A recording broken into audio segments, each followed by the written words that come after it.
BBAలో university second rank, third rank సాధించడం sun international విద్యార్థులకే సాధ్యం. పవన్ కళ్యాణ్ సినిమాలో చివరి పంచు మనదైతే ఆ కిక్కే వేరప్ప అనే డైలాగ్ ఉంటుంది. సరిగ్గా ఇప్పుడు అలాంటి కిక్కి పవన్ కళ్యాణ్ అనుభవంలోకి వచ్చిందని చెప్పొచ్చు. గత ఎన్నికల్లో పార్టీ ఘోర పరాజయం తర్వాత ఇప్పుడు 100% స్ట్రైక్ రేట్ తో తన పార్టీ జనసేన తరపున పోటీ చేసిన అభ్యర్థులంతా విజయం సాధించడమే కాకుండా తాను స్వయంగా పిఠాపురం నుంచి భారీ మెజార్టీతో విజయం సాధించి ఏపీ డిప్యూటీ సీఎం కూడా అయ్యారు. మరోవైపు గత 5 ఏళ్లుగా తనను టార్గెట్ చేసి వ్యక్తిగత జీవితంపై విమర్శలతో వ్యక్తిత్వ హననానికి పాల్పడిన వైసీపీ నేతలు ఘోర పరాజయాన్ని మూటగట్టుకోవడమే కాకుండా స్వయంగా జగన్మోహన్ రెడ్డి అధికారం కోల్పోయి కనీసం ప్రతిపక్ష నేత హోదా కూడా లేకుండా మామూలు ఎమ్మెల్యేగా మిగిలారు.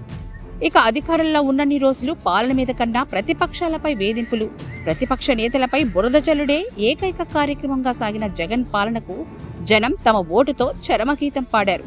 దీంతో ఇప్పుడు జగన్ బెంగళూరులో మకాం వేసి కర్ణాటక రాష్ట్ర ఉప ముఖ్యమంత్రి డీకే శివకుమార్ ద్వారా వైసీపీని కాంగ్రెస్ లో విలీనం చేయడానికి సతదా ప్రయత్నిస్తున్నారు. హడపాదడపా తన ఓటమికి కారణం ఈవీఎంల ట్యాంపరింగ్లే అని, తాను గద్దె దిగగానే ఏపీలో శాంతి భద్రతల పరిస్థితి అధ్వానంగా మారిందని ట్వీట్లు చేస్తూ కాలం గడుపుతున్నారు. ఇక తాజాగా తాను అసెంబ్లీలో ఇక అడుగుపెట్టే అవకాశం కనిపించడం లేదంటూ వస్తున్న వార్తలపై పరోక్షంగా స్పందించారు.